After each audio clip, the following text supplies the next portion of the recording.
Shalom saudara-saudara yang dikasihi Tuhan. Perkenalkan, nama saya Samuel Joy Elmanta Tarigan dari Runggun GBKP Cisalak. Bacaan kita pada hari ini diambil dari Roma 12 ayat 1-2. Beginilah firman Tuhan. Persembahan yang benar. Karena itu, saudara-saudara, demi kemurahan Allah, aku menasihatkan kamu supaya kamu mempersembahkan tubuhmu sebagai persembahan yang hidup, yang kudus, dan yang berkenan kepada Allah. Itu adalah ibadahmu yang sejati. Dan ayat yang kedua, janganlah kamu menjadi serupa dengan dunia ini, tetapi berubahlah oleh pembaharuan budimu, sehingga kamu dapat membedakan manakah kehendak Allah, apa yang baik, yang berkenan kepada Allah, dan yang sempurna. Demikian firman Tuhan. Syukur kepada Tuhan. Saudara-saudara, bacaan kita pada hari ini diambil dari sebuah surat yang ditulis oleh Rasul Paulus untuk jemaat-jemaat Tuhan di kota Roma. Dalam bacaan kita pada hari ini, Rasul Paulus menekankan dua hal penting, yaitu satu, persembahkanlah tubuhmu sebagai persembahan yang hidup, kudus, dan berkenan di hadapan Tuhan. Dan poin yang kedua, janganlah kamu serupa dengan dunia ini. Saudara-saudara, dua pesan dari Rasul Paulus adalah sesuatu yang penting yang harus kita pegang sampai saat ini. Saya akan bahas poinnya satu persatu. Kita mulai dari poin yang pertama. Poin yang pertama, persembahkanlah tubuhmu sebagai persembahan yang hidup, kudus, dan berkenan di hadapan Tuhan. Saudara-saudara, jika kita berbicara tentang persembahan, pasti pikiran kita langsung mengarah kepada suatu materi yang kita berikan kepada Tuhan. Benar atau tidak? Misalnya, pasti kita langsung berpikir persembahan, oh kolekte, oh persepuluhan, oh janji iman yang saya berikan kepada Tuhan, yang saya berikan di gereja. Tetapi sekarang dari Roma 12 ayat 1-2 pada bacaan kita pada hari ini, kita harus tahu bahwa justru persembahan yang sejati adalah tubuh kita sendiri. Saudara-saudara, jika kita ingin memberikan kolekte, jika kita ingin memberikan persepuluhan di gereja, pasti kita memilih uang kita yang bagus.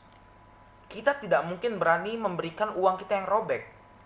Kita tidak mungkin berani memberikan uang kita yang kotor. Begitu juga dengan tubuh kita, saudara-saudara. Tubuh kita ini adalah persembahan untuk Tuhan. Di Roma 12 dikatakan bahwa tubuh kita adalah persembahan. Oleh karena itu, kita juga harus memberikan tubuh kita yang baik dong. Masa kita memberikan tubuh kita yang sekarang ini, yang kotor ini? Kita harus memberikan tubuh yang baik karena ini adalah persembahan, saudara-saudara. Tubuh yang baik secara rohani maupun jasmani. Misalnya, tubuh yang baik secara rohani. Kita sering rajin ke gereja. Kita sering baca Alkitab. Kita dekat dengan Tuhan, kita sering berdoa. Dan tubuh yang baik secara jasmani, ini yang paling penting adalah yang pertama, kita tidak merokok, kita tidak suka minum-minuman keras, kita tidak suka narkoba, dan kita berolahraga dan menjaga tubuh kita. Saudara-saudara, berbicara tentang merokok, narkoba, dan minum-minuman keras, itu adalah suatu hal yang sangat merusak tubuh jasmani kita. Dan itu semua dimulai dari umuran kita sekarang, dari remaja kita sekarang, dari zaman remaja ini. Saudara-saudara, jika tubuh kita adalah persembahan, kita tidak boleh menyia-nyiakan tubuh kita. Kita tidak boleh merusak tubuh kita, karena kita harus memberikan apa yang terbaik. Saudara-saudara, memang sekarang sudah banyak sekali teman-teman kita yang menawarkan kita untuk mencoba hal seperti itu. Banyak sekali teman kita yang menawarkan kita untuk terjun ke dalam hal seperti itu. Tetapi sebagai anak Tuhan, kita harus berani berkata tidak. Memang saudara-saudara, tidak mudah untuk berani berkata tidak. Tidak mudah bukan berarti tidak bisa.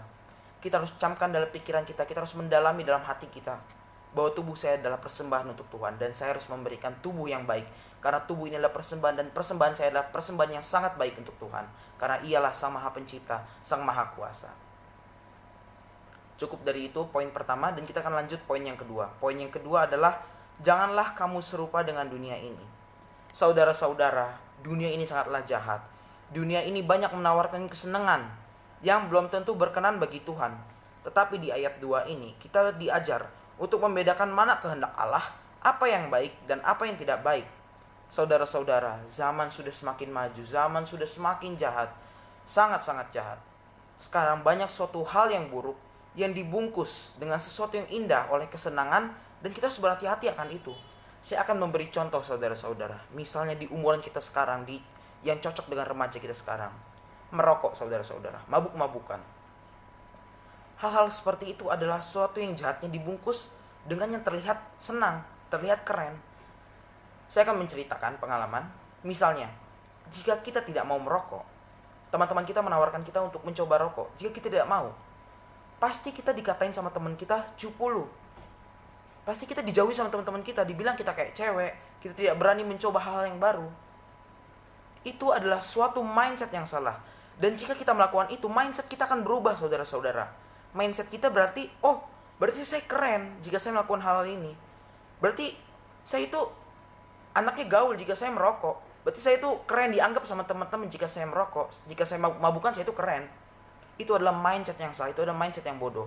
Dan mindset kita, jika mindset kita sudah begitu, kita juga pasti mengajak orang-orang yang belum tahu akan hal itu. Dan kita membawa suatu perubahan yang buruk kepada sekitar kita. Dan Tuhan sangat benci oleh suatu yang orang yang membawa suatu perubahan yang buruk kepada lingkungannya. Saudara-saudara, kita harus merubah mindset kita, kita harus merubah pikiran kita. Menjadi sebelumnya yang nakal itu keren, merokok itu keren, jadi saya itu keren bersama Tuhan. Itu adalah mindset yang benar. Kita harus merubahnya. Mindset yang benar adalah mindset jika saya keren jika saya bersama Tuhan. Saya keren jika saya suka beribadah. Saya keren jika saya suka baca Alkitab. Saya keren jika saya menghargai guru saya. Saya keren jika saya menghargai orang tua saya. Saya keren jika saya menghargai teman-teman saya.